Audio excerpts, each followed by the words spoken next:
Hai Gorgeous, welcome to my place. Terima kasih sudah mengklik video ini. Nggak pakai lama, watch.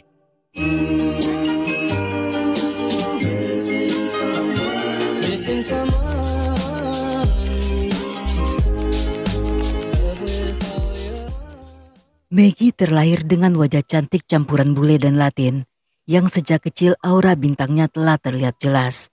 Setelah lulus SMA dari Maryknoll College, dia pun memperoleh gelar sekretaris di perguruan tinggi Saint Teresa.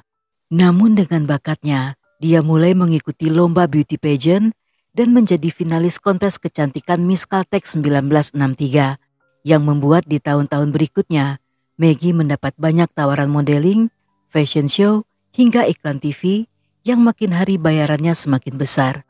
Maggie pertama kali muncul sebagai pengisi acara TV yang berjudul The Big Show. Dia pun kemudian menjadi artis utama dalam sebuah drama panggung serta memiliki sebuah program radio yang bernama Maggie de la Riva. Dan setahun setelahnya kembali mendapat gelar Miss Lucky Centavo. Di tahun 1964, ketika ayahnya Juan meninggal pada usia 58 tahun, secara otomatis Maggie menjadi tulang punggung bagi keluarga. Sedangkan sang ibu Pilar bertugas untuk mengelola rumah tangga serta mengurus kebutuhan sang putri.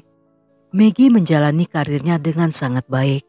Sebagai artis film, dia dibayar sejumlah 2,3 juta per film dan 230.000 untuk tampil di TV maupun stasiun radio. Sedangkan untuk tampil sebagai bintang tamu dalam sebuah acara, Maggie memiliki tarif 85.000, yang pada masa itu jumlah tersebut dianggap cukup besar. Namun di balik semua kesuksesannya, Maggie tidak pernah menyangka jika di tengah-tengah karir yang bersinar, dia mengalami kejadian mengerikan yang membekas seumur hidup.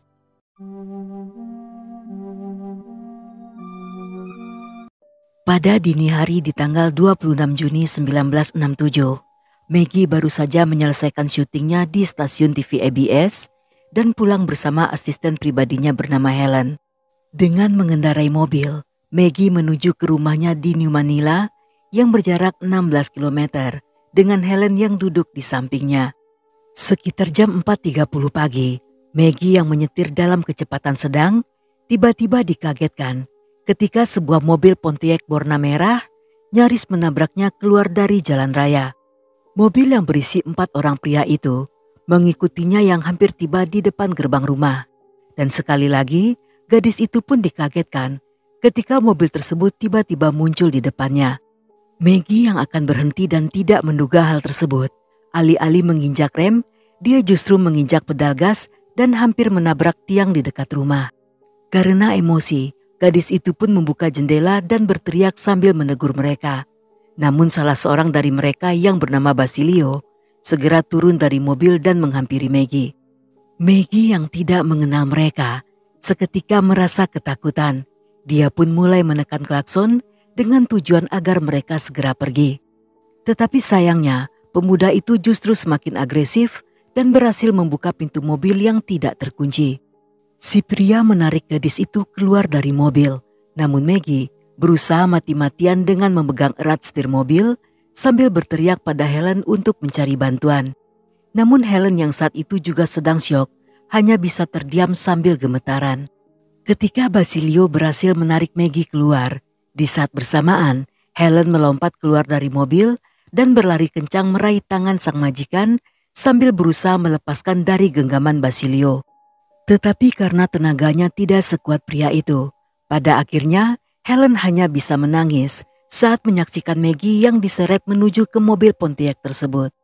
Maggie yang tidak menyerah mencoba melepaskan diri, namun 3 pria lainnya seketika ikut keluar dari mobil dan membantu Basilio menangani gadis itu.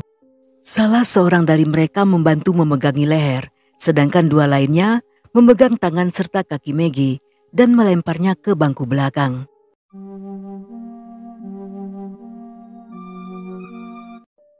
Setelahnya mereka membawa Maggie ke Hotel Swanky yang berada di daerah Pasay. Selama dalam perjalanan, gadis itu memohon untuk dilepaskan. Tetapi mereka justru mengolok-oloknya dan mengejek Maggie dengan kata-kata yang sangat kasar, sekasar dan seburik wajah keempat pria itu. Melihat Maggie yang terus saja memohon, mereka pun mulai merasa kesal, dan agar gadis itu diam, salah seorang dari pria itu mulai mengancam akan menyiram wajahnya menggunakan air keras. Dan karena takut, Maggie pun memilih untuk tidak berbicara lagi.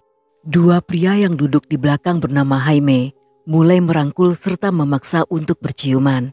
Sedangkan Edgardo menyentuh paha dan mengangkat rok Maggie.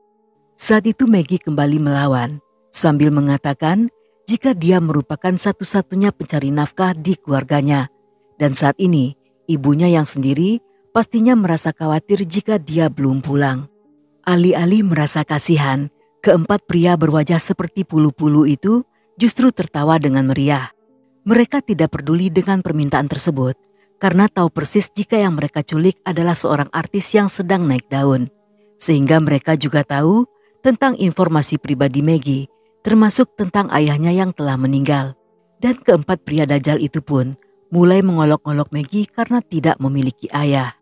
Dalam kondisi yang tidak berdaya, saat itu Maggie hanya bisa berdoa sambil menggenggam kalung salibnya. Namun hal ini membuat mereka semakin marah dan menyoraki agar Maggie tidak usah religius.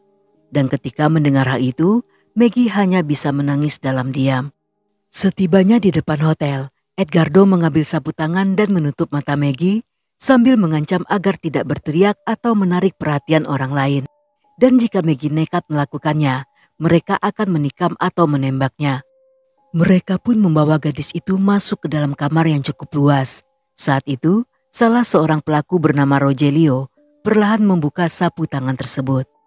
Tidak lama setelahnya, mereka meminta Maggie untuk melakukan tarian dewasa yang tentu saja ditolak oleh gadis itu. Namun sekali lagi, di bawah todongan Senpi, mereka mengancam akan menyiram mukanya dengan air keras. Melihat Maggie yang ketakutan, mereka pun membuka semua pakaian gadis itu dan memaksanya untuk segera menari. Dan setelahnya, secara bergantian memperkaos gadis itu hingga Maggie jatuh pingsan.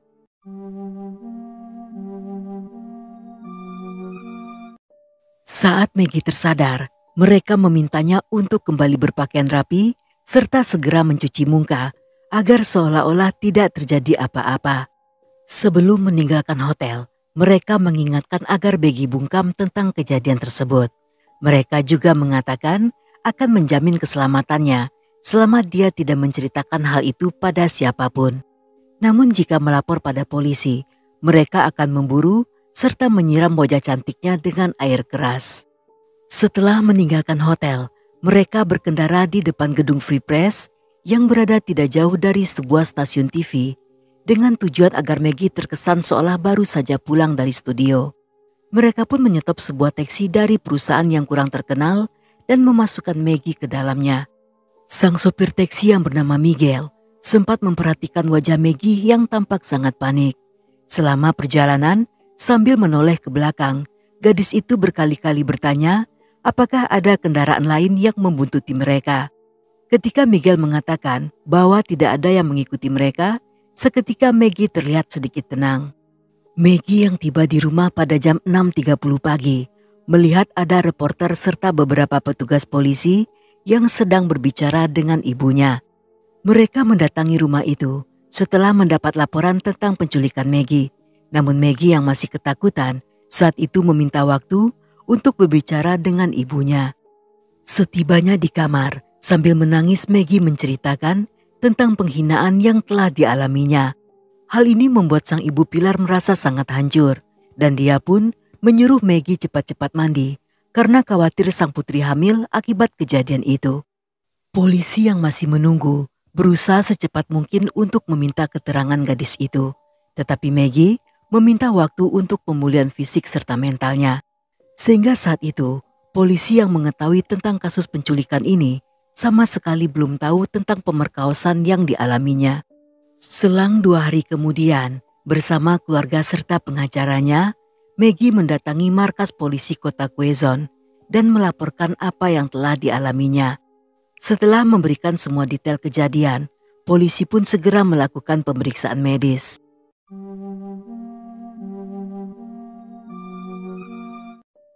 Beberapa hari kemudian sekitar jam 2 siang, Jaime terlihat berjalan dengan santai di sepanjang jalan Buenda sambil membaca sebuah surat kabar yang memuat berita tentang pemerkosaan Maggie. Saat itu dia tidak menyadari jika beberapa polisi telah mengintainya. Jaime berhasil ditangkap oleh detektif Pablo dan Ricardo yang menyamar sebagai penjual es krim. Dia mencoba kabur dari kedua petugas itu, namun berhasil dicegat oleh detektif lain bernama Renaldo yang telah dipersenjatai dengan sebuah senpi. Saat Maggie mendengar penangkapan tersebut, dia pun kembali mendatangi markas polisi. Yang saat melihat gadis itu, Jaime berdiri sambil berkata jika bukan dia pelakunya dan memohon agar Maggie mengatakan yang sebenarnya. Maggie yang menangis menatapnya dengan kaku, dan dalam hitungan detik, tiba-tiba gadis itu menerjang sambil berusaha mencakar wajah Jaime. Dia pun berkata jika Jaime merupakan salah satu pelaku yang ikut menarik kaki serta memperkaosnya. Mendengar hal itu, seketika Jaime menjadi pucat. Dia pun membalikkan tubuh menghadap dinding dan mulai menangis seperti pria yang baru saja dikebiri. Saat diinterogasi, Jaime yang tidak bisa mengelak mulai berkicau merdu dan menyebut nama ketiga pelaku lainnya, yang menurutnya ide penculikan tersebut berasal dari Basilio. Mendengar nama-nama itu, polisi merasa tidak asing karena keempat pelaku cukup terkenal di kota tersebut. Basilio yang merupakan pelaku pertama merupakan putra dari pensiunan kepala polisi Macanti.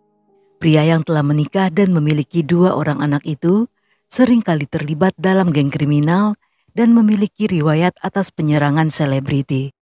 Jaime, putra seorang dokter dari Gua-Gua Papangga, merupakan pemimpin sebuah band yang cukup populer. Dan sama seperti Basilio, dia juga terlibat dalam anggota geng dan suka melecehkan selebriti pemula di Filipina. Sedangkan Edgardo, putra dari seorang pengacara akuntan dari Calaca Batangas dan merupakan mahasiswa jurnalisme tahun kedua. Dan Rogelio yang merupakan mahasiswa arsitektur adalah anak dari seorang pensiunan kepala sekolah.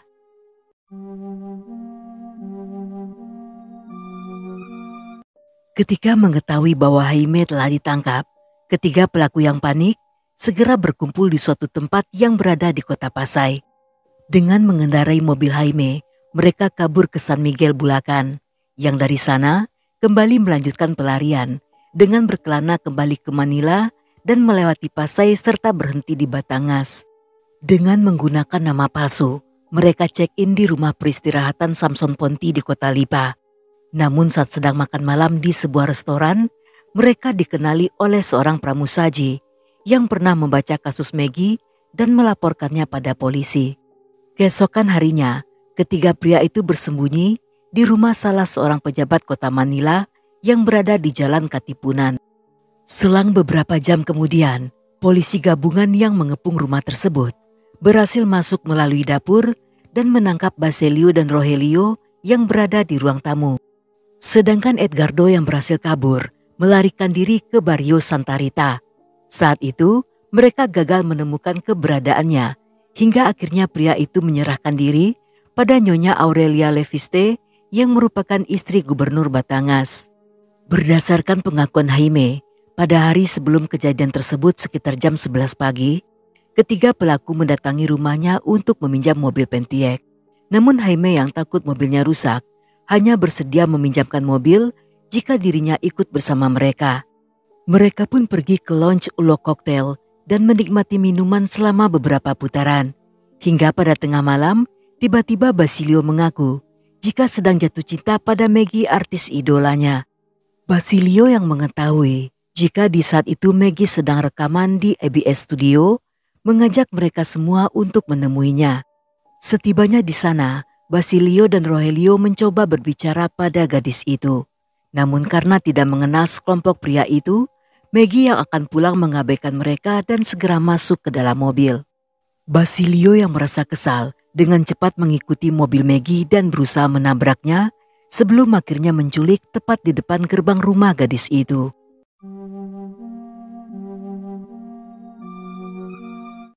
Dalam persidangan, demi menghindari hukuman, Basilio dan Edgardo justru memutarbalikkan fakta dan membuat seolah-olah kejadian di malam itu merupakan persetujuan bersama di antara mereka dan Maggie. Tetapi semua dipatahkan dengan laporan medis yang diajukan oleh Dr. Brown yang saat itu melakukan visum pada Maggie. Sang dokter menyatakan jika tubuh Maggie yang babak belur bukanlah merupakan hubungan suka saling suka. Gadis itu memiliki luka memar di sekujur tubuh dari atas hingga ke bawah. Selain itu, Maggie juga mengalami cedera pada organ intimnya. Dia juga menderita nyeri di sekitar leher dan dinding perut yang diakibatkan oleh pukulan keras. Dengan adanya bukti-bukti tersebut, Basilio segera mengaku bersalah. Sedangkan Edgardo dan Rogelio serta Jaime yang tadinya buka mulut, tiba-tiba ikut bersama kedua rekannya untuk membolak-balikan fakta.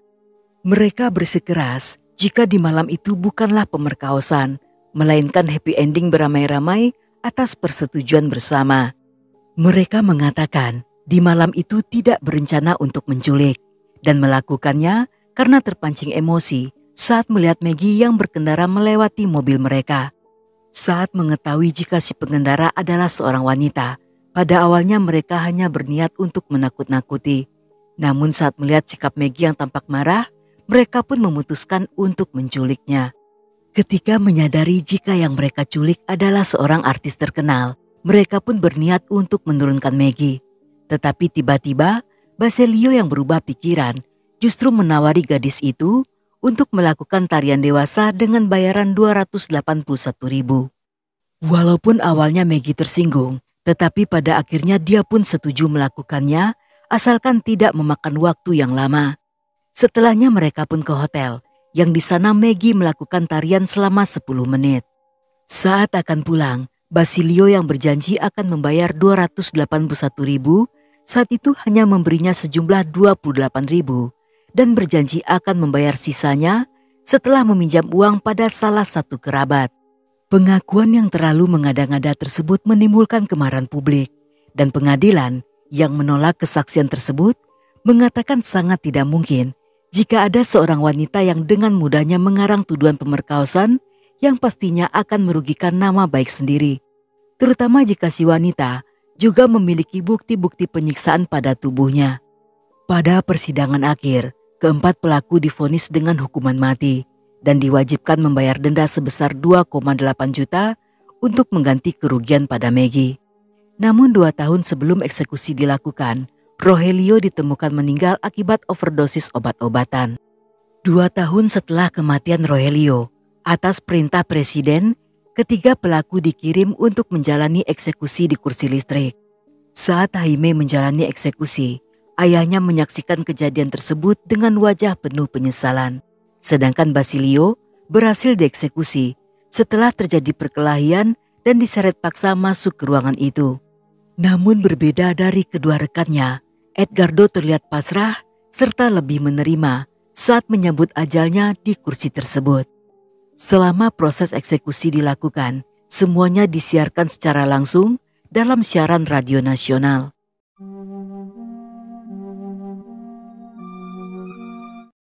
Setelah kejadian tersebut, Maggie yang harus tetap melanjutkan karir saat itu berusaha untuk selalu menghindari wawancara. Namun di tahun 2017, dia mengizinkan seorang jurnalis untuk melakukan wawancara. Yang di sana, dia mengungkapkan rasa frustasi karena di masa kini, kasus pemerkosaan tidak dianggap sebagai kejahatan besar. Sehingga banyak terjadi perdebatan, apakah pelaku pemerkos pantas mendapatkan hukuman mati atau tidak. Maggie juga mengaku telah lama berdamai dengan dirinya akibat pengalaman buruk tersebut. Dia bahkan mengatakan walaupun tubuhnya telah diperkaos, namun dirinya yang sebenarnya tidak pernah ternoda. Dan jauh di dalam dirinya ada seorang wanita cantik, kuat, dan sejati. Maggie yang saat itu telah menua, tidak lagi melihat pengalaman buruk tersebut sebagai pengalaman yang pernah terjadi pada dirinya. Dan menganggap jika pengalaman itu merupakan pengalaman dari orang lain. Dan sampai di sini dulu cerita kita kali ini. Semoga kalian suka dengan ceritanya. Buat yang masih betah hingga akhir, thank you, love you, have a nice day, and then see ya.